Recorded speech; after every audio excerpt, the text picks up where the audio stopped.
నేను తెలుగువాణ్ణే, పరాయివాణ్ణేం కాదు.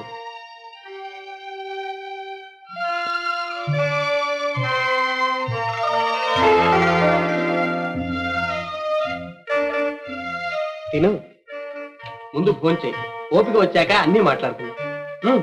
కానీ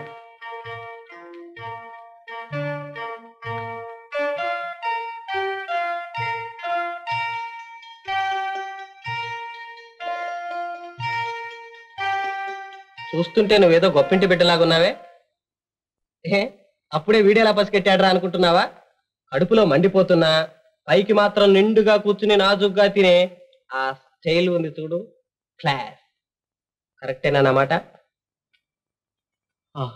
అరే, అడుగుతున్నది నీ ఆప్తుండేనయ్యా. ఉతికి ఎండేసినట్లు అలా పొడి పొడి సమాధానాలు చెప్తావే. హాయిగా నిండుగా మాట్లాడు. ఏ ఊరు మంది? ఆంధ్రదేశం. ఇంకా నయం మలయాళ దేశం అన్నావు కాదు. అసలు మన ఇల్లు ఏ ఊళ్ళో ఉంది అని. అదే, ఆ విషయాలన్నీ చెప్పటం నాకు ఇష్టం లేదండి.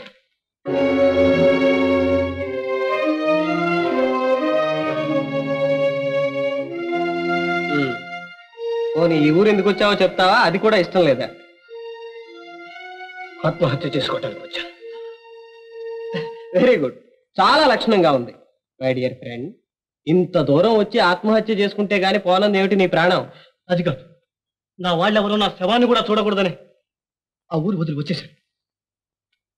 కానీ ఈ ప్రదేశానికి వచ్చాక నేను ఎప్పుడూ చూడని అందమైన ప్రకృతిని, నన్ను చూసినా ఎక్కడా పోల్చుకోలేని ఈ కొత్త మనుషుల్ని గమనించాక నా పాత జీవితానికి సమాధి కట్టి మరో మనిషిలా మళ్ళీ బతుకుతామనే ఆశ కలిగింది. ఏదైనా పని కోసం అన్ని చోట్ల ప్రయత్నించాను. చేతిలో డబ్బు కాస్త అయిపోయింది. ఈ పోషాలు మాత్రం నాకు మిగిలి. మొదట్లో సరిగ్గా నాకేసి ఇంతే. ఎంత తిరిగినా పని దొరకలేదు. దాంతో ఒళ్ళు మండి తిరగటం మానేసి ఈ ఊరొచ్చి మైలు రాయిలా కూర్చున్నాను. వెంటనే దొరికింది ఉద్యోగం. ఏం ఉద్యోగం అనుకున్నావు? బ్రహ్మాండమైన బంటోతు ఉద్యోగం. హాయిగా చేరిపోయాను. రోజుకు ఒక పూటే భోజనం, మిగతా 2 పూట్ల రామభజన. చూడు ఎంత ఆరోగ్యంగా ఉన్నాను. అయితే నేను వెళ్ళొస్తాను. అరేదే, ఎవరూ తెలియని ఈ ఊళ్ళో ఎక్కడికి వెళ్తావయ్యా? ఇక్కడే ఉండు. ఈ పరిస్థితుల్లో నేను మీకు మరీ భారం కదా. భారమా? మరో మనిషి వస్తే కొందరికి భారంగా ఉండొచ్చు, కానీ నాకు ఈ ఒంటరితనం మరీ భారంగా ఉంది. నాతోనే ఉండు ప్లీజ్.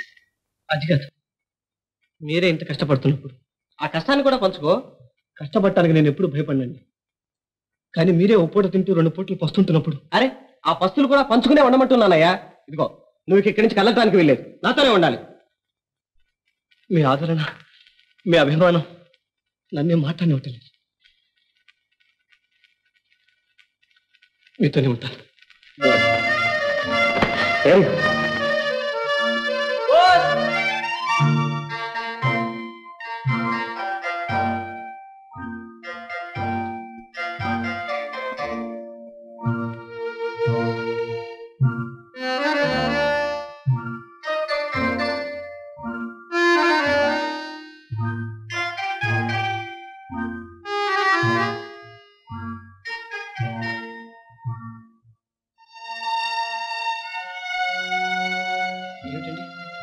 ఏం జరిగింది? ఏం లేదు, మా ఇంటి పరిస్థితులు ఏం బాగాలేదు. మా నాన్నకు జబ్బు చేసిందట, వెంటనే హాస్పిటల్లో చేర్చాలి, అర్జెంటుగా 1000 రూపాయలు పంపమని అమ్మ ఉత్తరం రాసింది. మరి ఇప్పుడు ఏం చేస్తారు? చేయవలసింది ఏదో చేసేసాను. అంటే డబ్బు పంపడానికి నా దగ్గర శక్తి లేదు. ఆయన కోసం 2 కన్నీటి బొట్లు మాత్రం. నువ్వు వెళ్ళి సేవ్ చేసుకో. అది కాదు, మీ నాన్నగారు ఈ పరిస్థితుల్లో ఇంతకంటే మనం చేయగలిగింది ఏమీ లేదు. आपका नाम रवि है?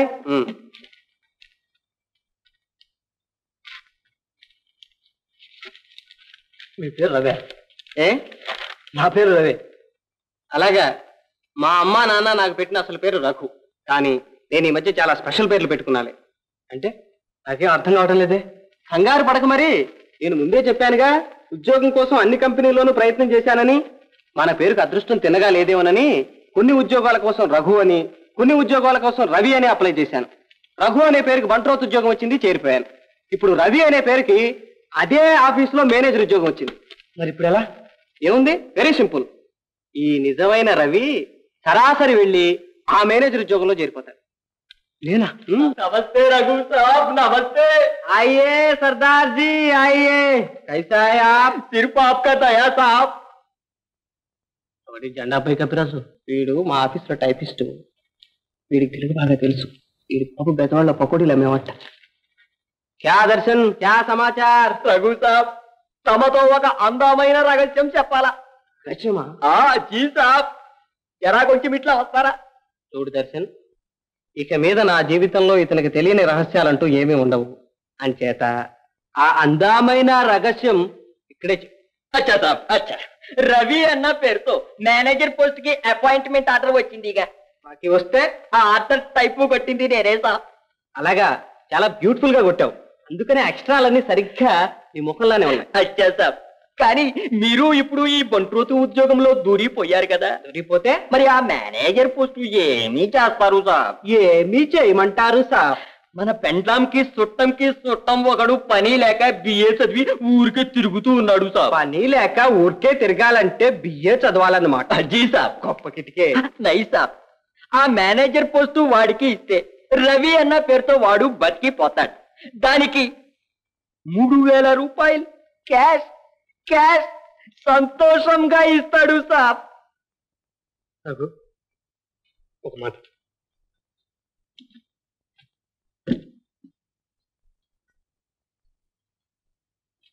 అక్కడ మీ నాన్నగారిని హాస్పిటల్లో చేర్చాలని, అందుకు తొందరగా ఒక 1000 రూపాయలు కావాలని మీ అమ్మగారు వస్తున్నారు సార్ కదా. అవును. ఎలాగో ఈ సింగు 3000 రూపాయలు ఇస్తానంటున్నారు కదా. ఆ డబ్బు తీసుకుని ఇంటికి పంపించకూడదా అంటావు, అంతేనా? అవును. ఇచ్చివాడ ఎప్పుడో ఒక్కసారి కనిపించి కరిగిపోయే ఆ గొప్ప ఆనందం కోసం శాశ్వతంగా నిలిచిపోయే ఈ చిన్న ఆనందాన్ని వదులుకోకూడదు. ఆ ఉద్యోగం నీకు జీవితం, నీ స్నేహం నాకు జీవితం. మాట్లాడకుండా ఊరుకో. దర్శన్ సింగ్, జీ సాబ్, జీ సాబ్. నీ సంగతి తర్వాత ఆలోచించి చెప్తాను. ప్రస్తుతానికి దయచేయి. అచ్చా సాబ్.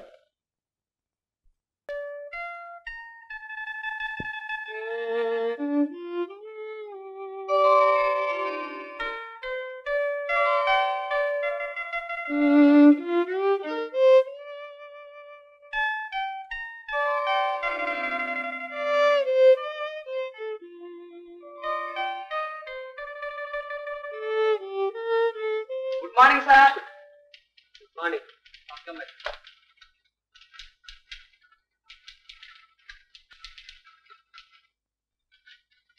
అందుకని అదృష్టవంతుల్ని అడవిలో పారేసినా పర్వాలేదన్నారు. Thank you sir.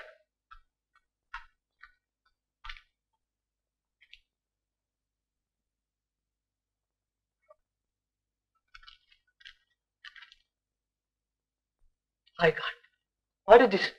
ఏమిటి సార్? ఏమిటేమిటి? నేనేం చెప్పాను, మీరేం కొట్టారు?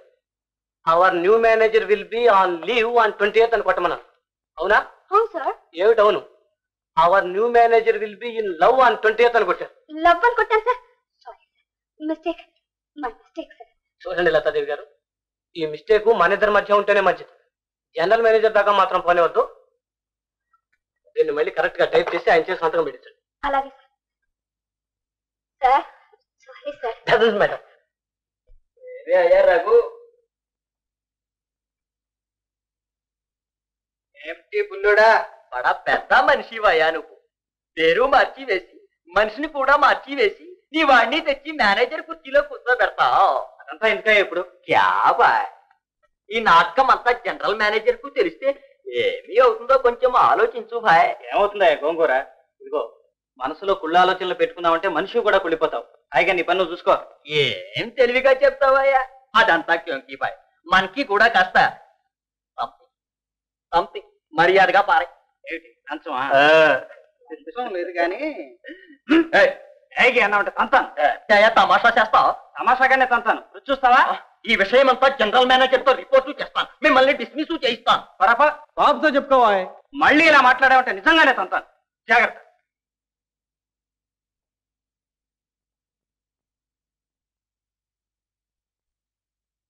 రవి అనే మారు పేరుతో మన కంపెనీ అసిస్టెంట్ మేనేజర్ పోస్ట్ కి అప్లికేషన్ పెట్టింది నువ్వేనా? నిజమే సార్. దర్శన్, జీ సాబ్, ఈ సంగతి నీకు ఎప్పుడు తెలిసింది? మీరు ఆర్డర్ వేసిన రోజే కనిపెట్టేశాను సార్. అంటే రవి ఇక్కడికి వచ్చి చేరడానికి ముందు? Correct sir.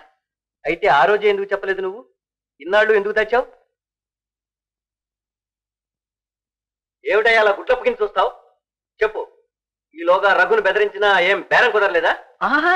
మన కంపెనీకి మంచి మనుషులు కావాలని. షడప్ రఘు, నువ్వు చెప్పు, అసలేం జరిగింది? సార్, ఈయనొచ్చి నీకు 3000 ఇస్తాను, ఆ పని నా చుట్టానికి ఇచ్చే వాడే రవి అని తోసేద్దామన్నాడు సార్. నేను అలా చేయనని చెప్పాను సార్. మళ్ళీ ఈ రోజు వచ్చి నువ్వు పెద్ద ఫ్రాడ్ చేశావు, జనరల్ మేనేజర్ తో చెప్పి నేనేం చేస్తానో చూడు, నాకు మర్యాదగా కాస్త సంథింగ్ లంచం పారే వదిలేస్తాను అన్నాడు సార్. అది ఇవనన్నావు గనక ఇప్పుడు మెహర్బానీగా రిపోర్ట్ చేయడానికి వచ్చాడు. మిస్టర్ దర్శన్ సింగ్, ఇంత పెద్ద ఆఫీసులో మనిషిని అతని అర్హతల్ని గమనించకుండా అసిస్టెంట్ మేనేజర్ పోస్ట్ ఊరికే ఇస్తామనుకున్నావా? ఆ రవిని ఇతనే నా దగ్గరకు తీసుకొచ్చి నిజం అంతా చెప్పాడు. నాకు ప్యూన్ పని చాలు సార్, నా స్నేహితుడికి మేనేజర్ పని ఇప్పించండి అని అర్థించాడు. ఇతని త్యాగానికి మెచ్చి అతని అర్హతలను పరీక్షించి ఆ తర్వాతనే అతనికి ఆ ఉద్యోగం ఇచ్చాం. ఇవన్నీ నీకు తెలుసునా? నువ్వు పాడవడమే కాకుండా లంచం అనే మాట లేని ఈ ఆఫీసులో లంచం పద్ధతి మొదలుపెట్టావు. ఈ నేరానికి నేను సస్పెండ్ చేస్తున్నాను. వండి.